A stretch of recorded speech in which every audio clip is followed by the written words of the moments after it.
नमस्कार, मैं हूं डॉक्टर एलन वैष्णव। मध्य प्रदेश में इस समय राजनीति गरमाई हुई है। मध्य प्रदेश की नई सरकार का नेतृत्व कौन करेगा, इस बात को लेकर चर्चाएं बनी हुई हैं। मध्य प्रदेश में मुख्यमंत्री शिवराज सिंह चौहान 18 वर्षों से सत्ता पे काबिज हैं और अब जब भारतीय जनता पार्टी को प्रचंड बहुमत इस बार फिर मिला है तो उस समय सरकार में चेहरा बदलने की तैयारी चल रही है। और जब चेहरा बदलने की तैयारी चल रही हो तो ऐसे में वह नाम सामने आते हैं जिनके नामों को लेकर चर्चाएं बनी हुई हैं। मुख्यमंत्री के नाम पर सबसे पहले प्रबल दावेदार के रूप में नाम जो उभर कर सामने आता है वह है दमोह के पूर्व सांसद और भारत सरकार के पूर्व केंद्रीय राज्य मंत्री प्रहलाद सिंह पटेल का। प्रहलाद सिंह पटेल लगभग 30 वर्ष से अधिक समय से केंद्र की राजनीति में है। पूर्व प्रधानमंत्री अटल बिहारी वाजपेयी के समय वह मंत्री थे और वर्तमान में वह नरेंद्र मोदी की सरकार में भी मंत्री रहे।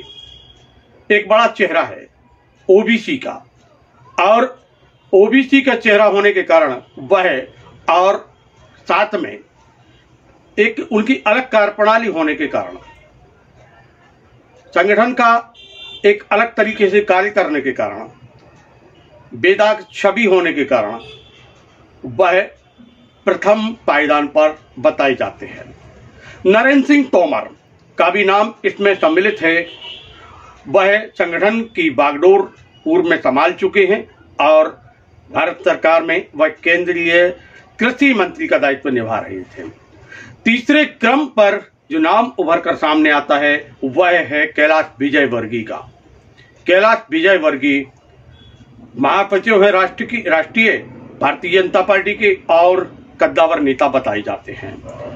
लेकिन इस समय जब पर्यवेक्षक मध्य प्रदेश में आ रहे हों, लगातार चर्चाओं का बाजार गर्म हो, उस समय प्रहलाद सिंह पटेल एक अलग अंदाज में दिखलाई दे रहे हैं।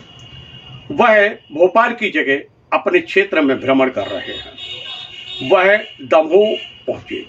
दमोह पहुंचकर उन्होंने भारत के प्रधानमंत्री नरेंद्र मोदी के द्वारा आयोजित और संबोधित कार्यक्रम में सहभागिता की। विकसित भारत योजना के तहत कार्यक्रम था। दमोह संसदीय क्षेत्र के अंतर्गत आने वाले जवेरा विधानसभा के नोहटा में कार्यक्रम का आयोजन था और प्रहलाद सिंह पटेल वहां निर्धारित समय पर पहुंचे। जैसे ही उनका प्रवेश दमोह संसदीय क्षेत्र में होता है, जमकर जोरदार स्वागत के साथ में भारी भीड़ दिखलाई दे रहा था। ऐसा कि आत्मीय स्वागत के साथ में यह जो हुजूम उमड़ रहा था, ये बता रहा था कि कोई जमीनी स्तर का नेता है जो लगातार कार्य करता है, लोगों के संपर्क में बना हुआ है। भारी सुरक्षा व्यवस्था भी यहाँ दिखलाई दी। इस अवसर पर हमने उनसे चर्चा की है। सुनते हैं क्या कह रहे हैं प्रहलाद सिंह पटेल। भाई साहब, मोदी जी की गारंटी की गाड़ी पहुंची दमोह और विकसित भारत संकल्प यात्रा आप कार्यक्रम में शामिल हुए, क्या कहेंगे? खुशी की बात यह है कि आज का दिन दमोह जिले में मोदी की गारंटी वाली गाड़ी का पहला दिन है और जिले में उस बात के लिए चयन नोहटा का किया गया।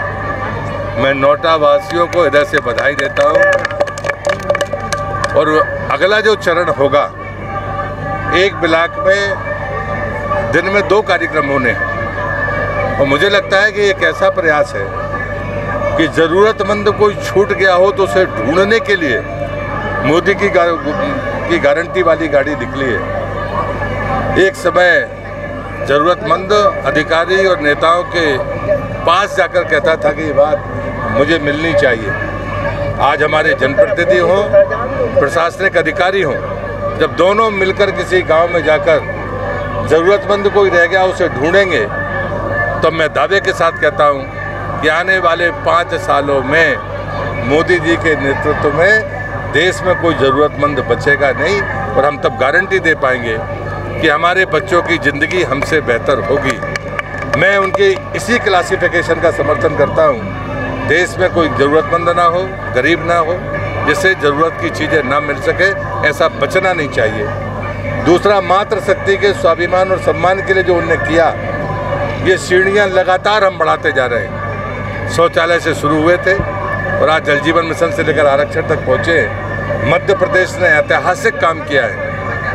बेटी पैदा होने से लेकर लाली बहना तक जो काम हुए हैं उसका मध्य प्रदेश सरकार का अभिनंदन मैं करता हूँ। तीसरी बात है, मैंने जो बात पहले कह दी है कि हमारे बच्चों की ज़िंदगी हमसे बेहतर होनी चाहिए।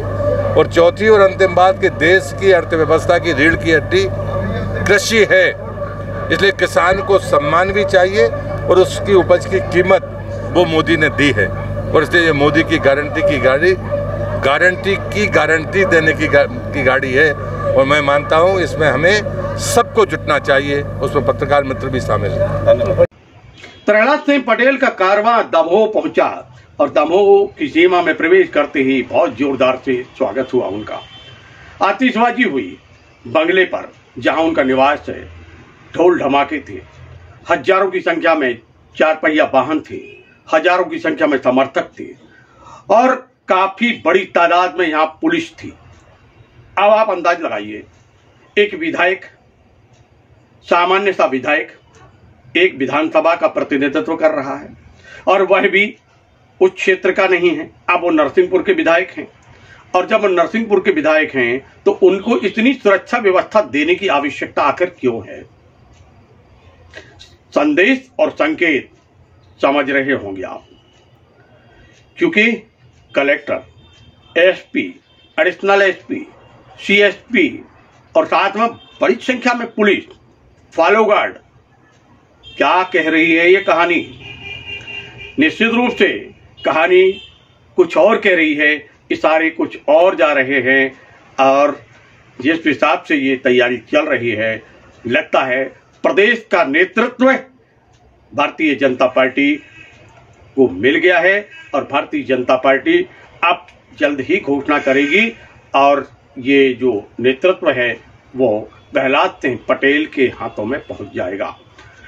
इस पूरे घटनाक्रम को देखकर, इस पूरी स्थिति को देखकर यही आकलन लगाया जा रहा है कि आखिर एक विधायक को जो सुरक्षा दी जा रही है उसके साथ में कलेक्टर और पुलिस अधीक्षक आमतौर पर दिखलाई नहीं देते हैं।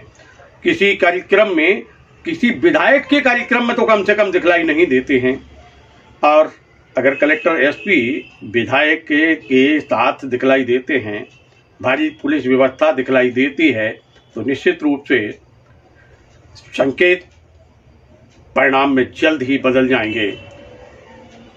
लगातार चर्चाओं का बाजार इस विषय को लेकर गर्म है कि दमोह के पूर्व सांसद और भारत सरकार के पूर्व केंद्रीय राज्य मंत्री प्रहलाद सिंह पटेल को एक बड़ी जिम्मेदारी मिल रही है, जिसके संकेत मिलने लगे हैं।